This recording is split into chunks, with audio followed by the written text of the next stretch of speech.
Hey, it's Craig. I just wanted to let you know that you can listen to Canadian History X early and ad-free on Amazon Music, included with Prime. Hey everyone, Craig Baird here. Before I begin today's story, I want to take a moment and ask that you check me out on Patreon at www.patreon.com/CanadaEHX. There are several tiers with great benefits, from ad-free content to t-shirts and other cool stuff. And don't forget, you can also donate directly to the show at www.canadaehx.com. It helps keep this show going. Alright, on with the show. In the movie Forrest Gump, the title character had a habit of appearing during pivotal moments in American history during the latter half of the 20th century. What if I told you that Canada had a real person with that same habit? The day they drove the last spike to complete the Transcontinental Railway in 1885, he was there. When Montreal's Parliament building burned to the ground in 1849, he was in the building. The creation of Canada's first stamp in 1851, he did that. Connecting Canada and New Zealand through undersea telegraph cables in 1902, that was his idea. Creating the 24-hour clock time zones in the prime meridian in the 1880s, yeah, he did that too. I'm Craig Baird, this is Canadian History X, and today I'm sharing the story of one of the most important Canadians of the 19th century, Sir Sandford Fleming.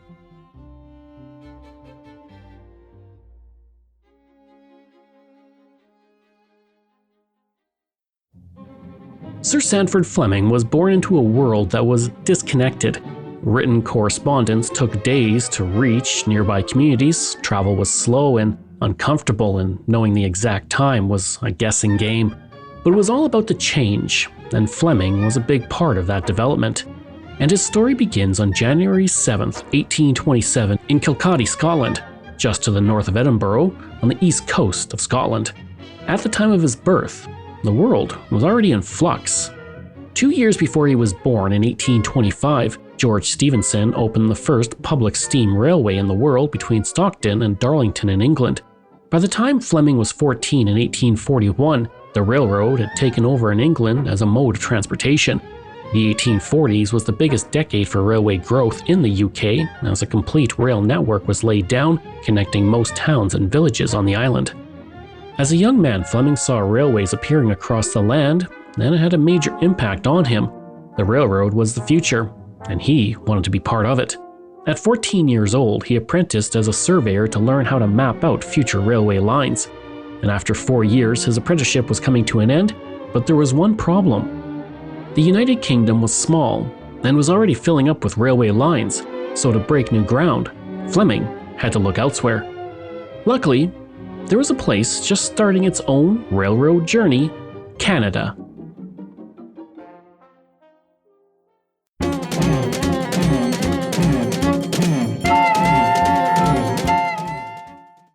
On April 24, 1845, Fleming left Scotland with his brother David and cousin Henry. They were on their way to Canada on the steamer Brilliant, and the journey across the ocean was difficult and stormy. They arrived in Peterborough 55 days after leaving Scotland and decided that was where they would call home. Fleming could not have arrived at a better time. Canada was just taking its first steps towards the railroad age. The first Canadian railway, the Champlain and St. Lawrence Railroad, opened outside Montreal in 1836. 4 years later, the Albion Railway opened in Nova Scotia. Working towards a surveyor qualification in Canada was a long process, and Fleming couldn't sit still. If he wasn't studying, he was sketching or designing something. He even created an early version of inline skates. To pass the time, he also prepared maps of Peterborough, Hamilton, and Toronto. His qualification was finally completed in 1849, and Fleming was ready when the Railway Guarantee Act was passed that same year. This act gave guaranteed bond returns on railways running over 120 kilometers, which caused a boom in the railroad industry in eastern Canada, and Fleming started to work as a junior surveyor. But that wasn't all he did. On June 20th, 1849, Fleming founded the Royal Canadian Institute with his friends, architect Kivas Tully and civil engineer Hamilton Hartley Killaley. Originally conceived as an organization for surveyors, architects, and civil engineers, it expanded into more scientific interests very soon after. The organization still exists today as the Royal Canadian Institute for Science, and they have award-winning programming that provides a platform for scientists to connect with the public. By 1851, Fleming had designed the 3-penny beaver stamp as well, Canada's first postage stamp, which featured a beaver in an oval frame. It was also the first stamp to have an animal on it, and not the monarch. Fleming's first employment in a senior surveying position came in 1852, when he was hired as an assistant engineer with the Northern Railway of Canada. He worked directly under Fred Cumberland, the chief engineer. And Fleming and Cumberland got along at first, but as praise for Fleming increased among the public and company directors, Cumberland became jealous. Around 1853, the people of Sanguine Canada West named a library after Fleming, which further angered Cumberland. The same year, Fleming became reacquainted with a young woman named Jeannie Hall, whom he had known a decade earlier in Peterborough. The two began courting, and during one of their dates, Fleming showed up wearing a pink suit. That's when he realized he was colorblind. The incident obviously endeared Fleming to Jeannie, and the two continued their courtship. On New Year's Eve 1853, Fleming wrote, "An intimacy has grown up with Miss Hall of Peterborough. How it may terminate, I do not know. An amiable, well-bred woman." The couple was out one day for a sleigh ride when there was a crash and Fleming was thrown from the sleigh and injured. When he came to, he saw Jeannie looking over him. During the week it took to recover from his injuries, he had some time to think about his future, and as soon as he was back in Toronto, he wrote to Jeannie and proposed. She wrote back and said yes, and the two were married in 1855. And Fleming's personal life was thriving, but things were about to get complicated at work. In 1855, Cumberland pushed for Fleming to be ousted from the Northern Railway of Canada. Fleming fought back by telling the board of directors of Cumberland's long absences from work and its cost overruns.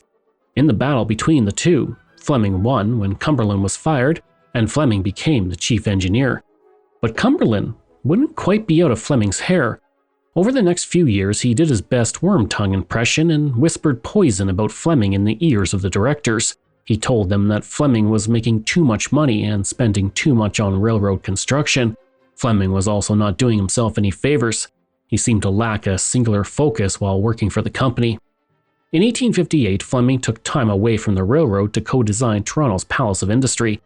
The building was constructed in what is now Liberty Village in Toronto and was a smaller version of London's Crystal Palace. It measured 29 meters wide and 17 meters tall. The walls were made of cast iron and opaque glass. It took 90 days to build, and the building had 47,000 square feet of space and a capacity for 8,000 people.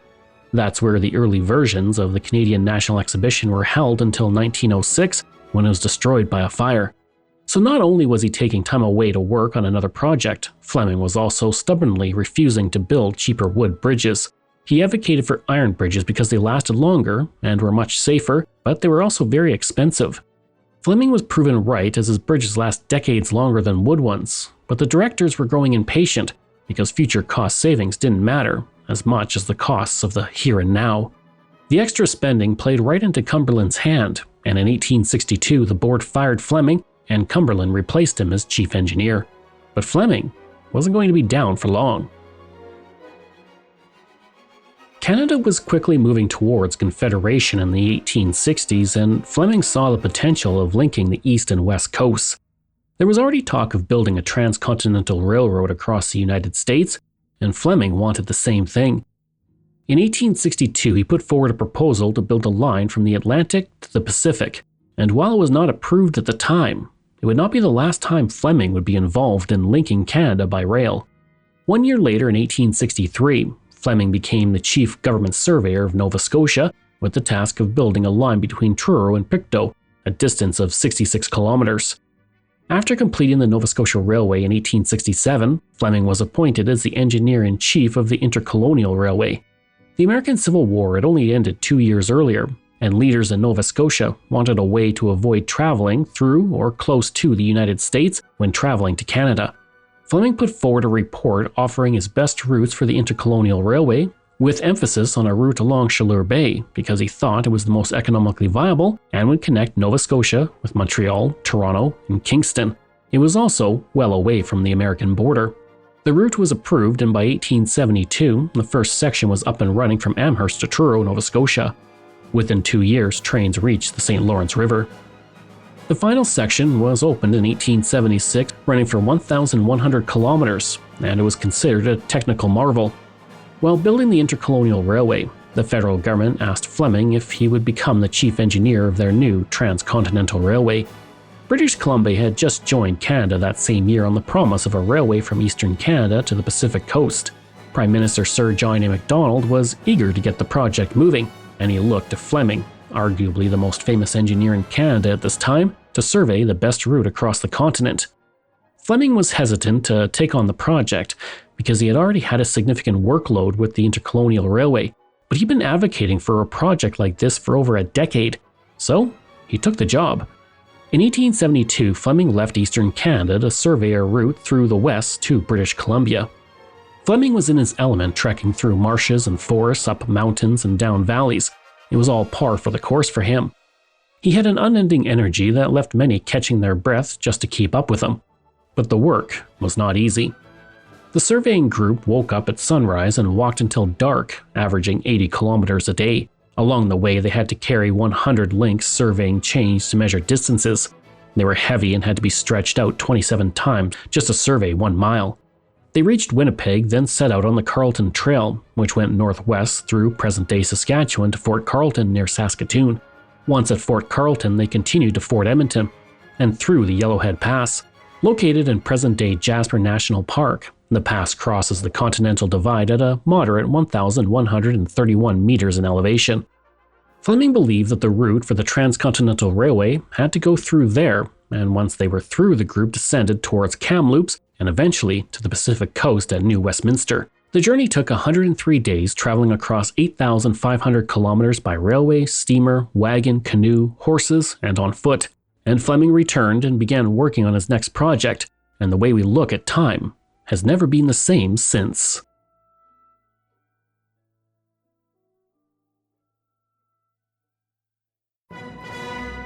In his previous travels through Ireland, Fleming missed a train because a printed schedule listed PM instead of AM, and each community set their own time.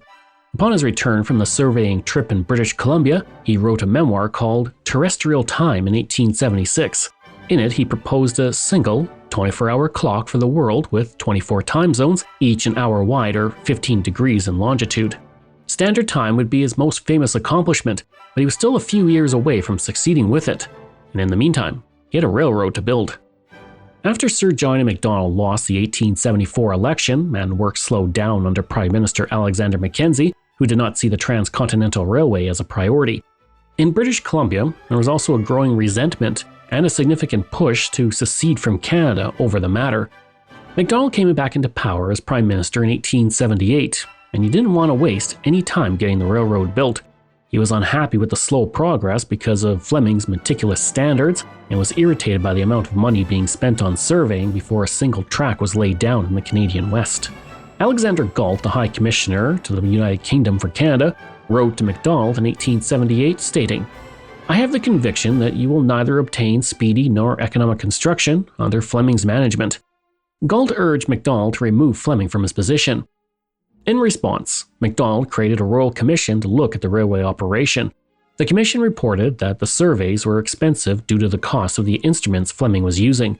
Between 1874 and 1879, 29 instrumental surveys were conducted at a cost of $30,000 each. During that same period, 8 exploratory surveys were done costing $9,000 each. Fleming was also described by the commission as penny wise and pound foolish, because he would survey a route and then believe he could find a better route and cheaper route elsewhere. When no better route was found, he went back to his original route, wasting a lot of time and money. Another example came in 1874 when the price of steel was very low. Hoping to capitalize, Fleming bought far more steel than he needed, but the price continued to fall, costing the public $2 million in lost savings. When the Royal Commission released its report, blame was mostly put on Fleming. In June 1888, he was dismissed from his position with a $30,000 payoff. Soon after Fleming was removed from his position, the government decided to build the railroad through the Kicking Horse Pass in present-day southern Alberta instead of the Yellowhead Pass that Fleming recommended.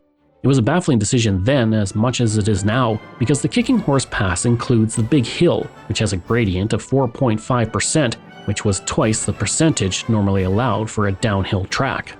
It was the steepest stretch of any mainline railroad in North America, and it made it dangerous, which was seen almost immediately when the first construction train to go over the pass hit the descent into British Columbia. It ran off the hill and fell into the Kicking Horse River, killing 3 people. The Yellowhead Pass has a lower elevation with a more gradual climb and descent, making it much safer. But it was all about business. By building the railroad through the southern portion of the Canadian prairies, all railroads to the north eventually had to connect with the CPR line in the south. And this meant more profit from freight and passengers looking to travel elsewhere in Canada. It also ensured any traffic from the United States hit the CPR line first before any other branch line, which meant that business interests overruled common sense. In 1880, the same year Fleming was relieved from his position, he was offered the chancellorship of Queen's University, a position he would hold for the next 35 years. In his first speech at the university, Fleming advocated for science education, something he had been passionate about since he founded the Royal Canadian Institute in 1849. Since he was no longer overseeing the building of the Transcontinental Railroad, Fleming turned his attention to his pet project, Standard Time. In 1881, he took his idea to the Geographical Congress and 2 years later presented it to the Geodetic Association. 3 years later, he spoke about Standard Time at the 1884 International Meridian Conference. But the expense! And I say we'll use standard gauge, standard steel rails and iron bridges on the intercolonial. Nonsense. We're not just building a railroad, gentlemen. We are building a country. Patriotic rubbish. Well, we can just stop that. Aye, attaboy. Come on, Roberts. And Roberts, look at this, huh? Between Halifax and Toronto, there are 5 different time zones. It's ridiculous. Oh, with the railway and the electric telegraph, what the world really needs is a system of standard time zones. But sir, cities set their own time by the sun. They'd never agree. Well, we'll have to make them, Roberts. Make them understand. Even if it takes years. Ladies and gentlemen, Mr. Sandford Fleming of Canada, to whom the world owes the invention of standard time. Mr. Fleming. He surveyed and engineered 4 Canadian railways and transformed the world with standard time. Sandford Fleming, engineer. His idea was gaining steam as the world became more interconnected, which brought him back to the railroad. Because Fleming wasn't quite done with that yet. The government may have taken Fleming out of the Transcontinental Railroad, but he was not about to be shut out for the history-making venture. Almost as soon as he was ousted from being chief engineer of the railway, Fleming bought up shares in the Hudson's Bay Company. In 1870, the former Hudson's Bay Company territory of Rupert's Land was transferred to the Canadian government. As part of the agreement, the company held many large tracts of the best land, which the new railroad syndicate, the Canadian Pacific Railway, was building through, making the Hudson's Bay Company a powerful partner in the construction of the Transcontinental Railway.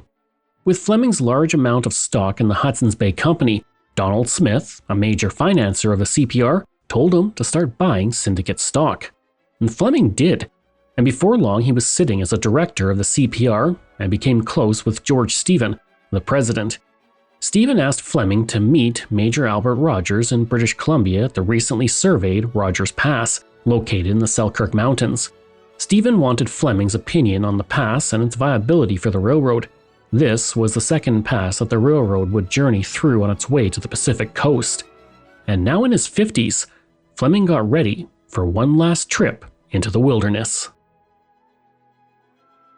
On this journey, Fleming had his first introduction to the Kicking Horse Pass.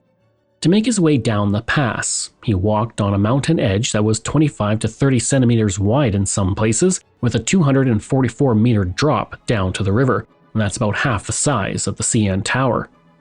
To make things more difficult, there was nothing to hang on to.